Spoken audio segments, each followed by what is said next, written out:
Mon exode brut. Chapitre 4. Trop tôt pour oublier.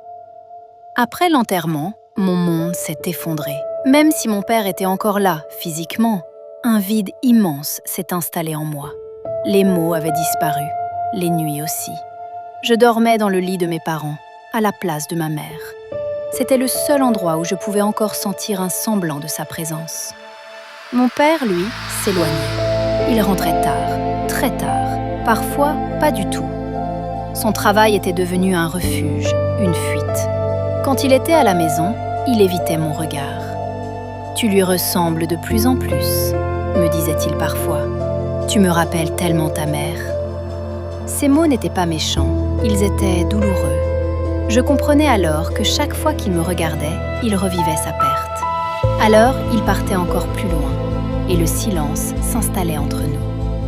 Pendant 1 an, nous avons vécu ainsi, côte à côte, mais séparés. J'ai arrêté la musique. Ce qui m'avait sauvée autrefois m'avait plus de sens sans elle. Je me suis réfugiée dans les études. Je pensais que réussir le ramènerait vers moi, que maman serait fière là où elle était. Puis un jour, tout a basculé. En rentrant de l'école, j'ai ouvert la porte du salon. Ils étaient là, mon père et une femme que je ne connaissais pas. Ils étaient trop proches, bien trop proches. Quand je les ai vus s'embrasser, le temps s'est arrêté. Mon cœur s'est brisé. Sans un mot, je me suis enfuie. Je ne pouvais pas rester, pas après ça. Je suis allée chez une amie. Sa mère m'a accueillie, a tenté de me réconforter.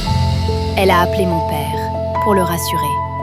Mais cette nuit-là, je me suis endormie en pleurant. J'ai rêvé de maman. Elle souriait, elle semblait apaisée. Au réveil, j'ai compris une chose. Je ne pouvais pas empêcher mon père de chercher le bonheur.